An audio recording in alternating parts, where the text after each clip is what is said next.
Électrochoc, le podcast des électrons libres.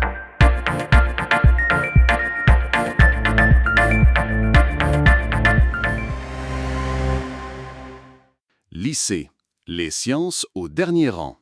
Aujourd'hui, nous allons aborder le thème de la place des sciences au lycée, suite à la grande réforme qui a mis fin aux séries S, E et L que beaucoup d'entre nous ont connues.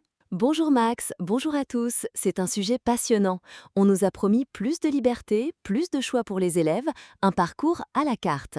L'idée était de moderniser un système qui semblait un peu figé, de casser cette fameuse hégémonie de la série S, la voie royale qui attirait même des élèves pas forcément passionnés de sciences. Exactement, Céleste. Sur le papier, l'intention était louable. Fini les 3 grandes autoroutes, place à une multitude de chemins personnalisés. Chaque élève choisit ses spécialités en première, puis en garde 2 en terminale. Mais dans la pratique, cette nouvelle organisation a eu des effets assez inattendus, notamment sur l'enseignement scientifique. C'est le moins qu'on puisse dire. Le premier point, c'est la place des sciences dans ce qu'on appelle le tronc commun, le socle de matière que tous les élèves suivent. On y trouve seulement 2 heures d'enseignement scientifique par semaine. C'est peu, surtout quand on compare aux 4 heures de français ou de langue vivante. Ça pose une vraie question sur la culture scientifique générale qu'on souhaite donner à tous les citoyens. Les enjeux actuels, que ce soit l'écologie, la santé, le numérique, tout ça demande un minimum de bagage scientifique pour être compris. On a bien tenté de réintroduire un peu de maths pour tout le monde en première, mais avec 1h30 par semaine, ça reste assez léger. Et puis il y a le grand paradoxe de cette réforme. On a voulu donner plus de choix, mais on a créé un système qui enferme les élèves très tôt.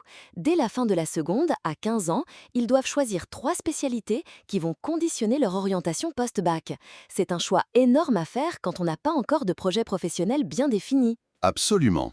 Avant, avec les séries, on choisissait une couleur générale. On pouvait être en S et hésiter encore entre médecine, ingénieur ou même autre chose. Aujourd'hui, le choix des spécialités est beaucoup plus engageant.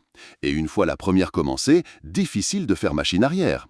Ça génère pas mal de stress chez les jeunes, et on peut les comprendre. D'autant que ce système a un impact direct sur les effectifs dans les filières scientifiques. Avant, plus de la moitié d'une génération de lycéens passait par la série S. Aujourd'hui, à peine un tiers des élèves de terminale conservent 2 spécialités scientifiques. C'est une baisse significative. On pourrait se dire que ce n'est pas si grave, que cela signifie simplement que seuls les vrais passionnés de sciences s'y dirigent. Mais le problème, c'est que cette tendance se répercute dans l'enseignement supérieur. On observe une diminution des effectifs en première année d'école d'ingénieur, alors même que nos besoins en ingénieurs, en techniciens, en scientifiques n'ont jamais été aussi grands. C'est là que le bas blesse. On vit dans un monde qui se complexifie, avec des défis technologiques et écologiques immenses. On a besoin de plus de cerveaux formés aux sciences, pas de moins.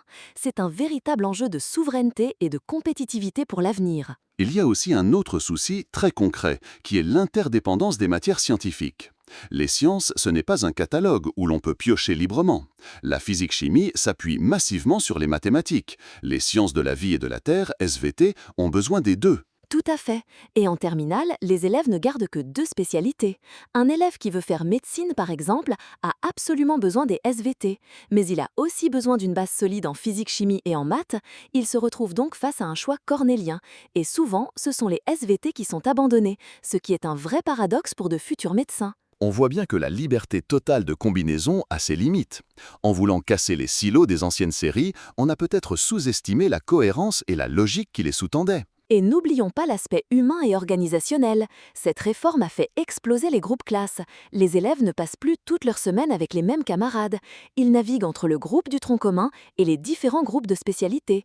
Ça complique l'entraide, le suivi par les professeurs et ça transforme les emplois du temps en véritable casse-tête. C'est vrai, on a des emplois du temps en gruyère avec des trous, ce qui n'est efficace pour personne. L'intention de moderniser était bonne, mais le résultat est un système complexe qui semble avoir fragilisé ce qu'il cherchait à promouvoir, un enseignement solide et adapté aux enjeux du XXIe siècle. Mais restons optimistes. Ce constat, beaucoup d'acteurs le partagent aujourd'hui. La prise de conscience est là. Le but n'est pas de revenir en arrière, mais de tirer les leçons de cette expérience pour construire un lycée plus simple, plus lisible et plus efficace. Exactement. Il faut sans doute repenser l'articulation entre le tronc commun et les spécialités, peut-être en créant des parcours plus cohérents qui guident les élèves sans les enfermer. L'objectif reste le même, donner à tous les jeunes une solide culture générale, y compris scientifique, et permettre à ceux qui le souhaitent de s'engager dans des études de sciences avec les meilleures bases possibles. Le défi est de trouver le juste équilibre entre la personnalisation des parcours et la nécessité de conserver des filières de formation fortes et cohérentes. C'est un ajustement nécessaire pour que le lycée prépare vraiment les jeunes aux défis de demain et redonne aux sciences la place centrale qu'elles méritent. Un choc de simplification, comme on dit parfois. Rendre le système plus clair pour tout le monde, élèves, parents et professeurs. C'est sans doute la clé pour l'avenir. Absolument. Un système plus simple est souvent un système plus juste et plus efficace. L'avenir de notre innovation et de notre capacité à relever les grands défis en dépend. Soutenez les électrons libres. Abonnez-vous sur lel.media.